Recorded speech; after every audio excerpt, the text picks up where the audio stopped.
الحقيقه ازعجني جدا مشهد الطياره اللي حصل بين المغرب والجزائر في كاس افريقيا المحترفين، وعملت عنه فيديو. الخناقه اللي فضلت اكتر من اسبوعين، المنتخب المغربي هيروح، لا مش هيروح، احنا قافلين الحدود والطيران لفوا من بلد تانية.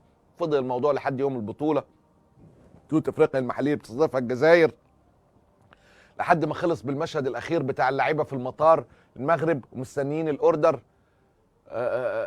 وقلت من وجهة نظري المتواضعة التي لا تعني أي حد إن الخناقة دي خناقة طفولية لا تليق أبدا بدولتين زي الجزائر والمغرب، ومشهد مهين. وحكيت لكم أوروبا كان فيها خلافات وحروب، ومع ذلك بقى اتحاد أوروبي وحدودهم مفتوحة. حكاية مقلقة فعلا، والموضوع بيزداد عبث بطريقة غريبة جدا. هذا العبث وصل إنهم استدعوا حفيد نيلسون مانديلا، عارفين كلنا نيلسون مانديلا، واستدعوا نيلسون مانديلا نفسه. نيلسون مانديلا حفيده ظهر في البطولة في الجزائر وقال الحرية لفلسطين.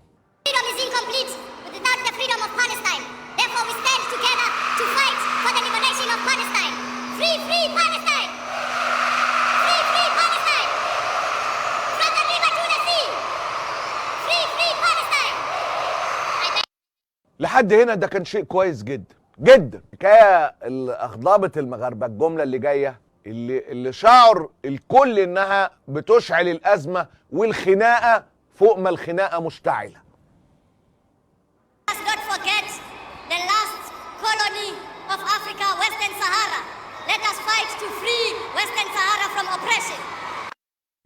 الحقيقه استخدام حفيد نيلسون مانديلا لاغاظه المغرب عمل مشهد عبثي جدا وطفولي جدا، اللي هو الاعلام المغربي كله بقى يجيب كلام نيلسون مانديلا عشان يرد على كلام حفيده في مشهد والله العظيم زي العيال بالظبط. But there is one man who has traveled all the way to come and join us in this celebration. He is a former guerrilla fighter who eventually became a cabinet minister in his country and became the Minister of African Affairs. I visited his country in April 1962, and I said to him, I want to see His Majesty your King. He said, what for? I said, we have established an army. We want our soldiers paid. We want weapons. We want money.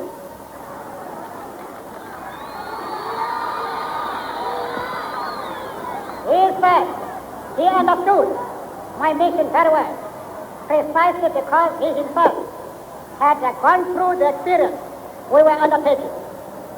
He said, get your men to Jerusalem. I will send a plane to bring them to my country, and I will train your soldiers. أنا ما شفتش كده بصراحة. وطلع بن كيران رئيس الحكومة المغربية الأسبق والأمين العام لحزب العدالة والتنمية يقول لك نيلسون مانديلا تبعنا لكن حفيده ده مش تبعنا، اللي قال الكلام ده. وعيب كده يا جزائر. كلكم تعلمون أن نيلسون مانديلا لما خرج من السجن جعل من أولوياته أن يأتي ليزور المغرب، ليزور الدكتور عبد الكريم الخطيب. ما جاش باش يشوف لا رئيس الحكومة لا حتى شي واحد، جا باش يشوف الدكتور عبد الكريم الخطيب ويشكره على ما قدم له لما كان وزيرا للشؤون الإفريقية من مال وسلاح مباشر باش يقوم بالنضال ديالو. وطلعوا العثماني اللي كان مسك الحكومة بتاع مشهد التطبيع يتحدث عن نيلسون مانديلا في مشهد في غاية العبث. والله العظيم في غاية العبث من الطرفين. للذكرى للتاريخ شهادة حية هذا نيلسون مانديلا خلال حفل تنصيبه رئيسا لبلاده، يشيد بشكل خاص بدعم المغرب والملك الحسن الثاني والدكتور عبد الكريم الخطيب، ويذكر أن أول دعم له بالمال والسلاح تلقاه من المغرب سعد الدين العثماني. نيلسون مانديلا خلال حفل تنصيبه يخص الدكتور بترحيب خاص ويخص المغرب بإشادة مفصلة. بقول لك مشهد عبثي. طب ايه دخل ده يعني؟ ما احنا شوف الاصل معانا، انتوا جبتوا الحفيد، الاصل معانا. قوم يطلع تبون يشكر في حفيد نيلسون مانديلا والطوبة على طوبة، خلي العركة منصوبة والخناقة دخل فيها نيلسون وحفيده. يعتبر نفسه جزائري، وقالها هو بنفسه. وباش تكونوا في الصورة، لأن ربما إخواننا في بين ما همش طالعين على التاريخ تاع بداية الثورة، مانديلا التحق بالصفوف تاع الثورة الجزائرية في 61 حتى يتدرب ويدرب الجماعة اللي معاه لانطلاق في حرب تحريرية في جنوب أفريقيا لإسقاط النظام العنصري. الواحد في غاية القلق من هذا التصعيد المغربي الجزائري. احنا الواحد اي حد عاقل لازم يحط ايده على قلبه. الحكاية ما بقتش مستنية غير عود كبريت. المغاربة ما كملتلكش بقى يجيبوا كلام نيلسون يرد على تبون، والمشهد عدى العبث بمراحل بمراحل. ايه دخل نيلسون وحفيده؟ كل بقى الناس بقى محمد وفقير وبتاع وده مغرب ولا كله ايه الكلام ده؟ رد على حفيد نيلسون مانديلا. كله بقى شغال مواطنين ولجان. حقيقة مشهد غير مقبول على اطلاق، الخناقه والشكل المهين للبلدين. الاعلام المغربي قال لك حفيد نيلسون لطخ تاريخه، والجزائريين بيدافعوا عن حفيده.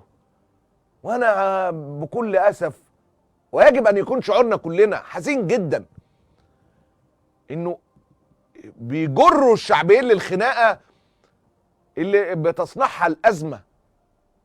يعني لما اللي ما شافش الفيديو بتاع الطياره، قلت يا جماعه يعني، واتضايقت جدا من الزميل العزيز حفيظ دراجي اللي جاب اللوم كله على المغرب. لا، تاخدوا الطياره التونسيه لفوا من هنا يا عم، خلص الحكايه، مش طالبه كده. والمغرب الملك ايه، روحوا المطار، وهو عارف انه مش هيسافروا عشان يعمل اللقطه، ولاعبتنا رجعوا من المطار، ومشهد قمه في العبث. يعني لاحظت في الخناقه والتعليقات على الفيديو الاخير اللي طلعته، واحنا متوقفين اجباريا لمحاوله التظبيط ونعمل مقدمه ونزود الحمد لله كل الناس ما بتشكيش بفضل الله من التشويش، كملها بخير علينا يا رب. فبعض لقيت تعليقات الجزائريين يقول لك ازاي ندخل المغاربه اللي طبعوا وبقى في وسطهم اسرائيليين، احنا ما نضمنش اللي هيجي من وراهم.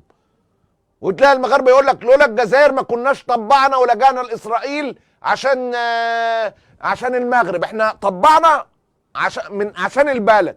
الجزائريين يقول لك لا دول طبعوا فاحنا مش هنقدر نتعامل معاهم، احنا بنخاف اللي يجي وراهم. ويجيبوا كلمه مش عارف مين، ربنا رزقنا بجار ايه. الحقيقه يا جمال الجماعه الكلام ده عارم من الصحه، لان بكل بساطه لا الشعب المغربي حد خد رايه في التطبيع، ولا الشعب الجزائري حد خد رايه في اغلاق الحدود، والاستبداد هو اللي بيحكم، والشعوب مغلوبه على امرها. بتكلم على الشعبين. عشان كده وقفت في كلامي على المواطن المغربي اللي بعت لنا، يا عم لا تعايرني ولا عايرك، الهم طايلني وطايلك. انت مش واضحه عندك قوي دلوقتي وزادت عندنا حقك، انما الهم طايل الجميع. الدفاع عن الباطل باطل اكبر. النظامين بيستخدموا الخناقه والخلافات عشان يلموا الشعب حواليهم، صناعه اعداء وهميين، اللي هو العسكر في الجزائر انا بحميكم من المغرب، ملك المغرب انا بحميكم من الجزائر. والاتنين بيستخدموا اللعبه دي لكي يبقى الاستبداد.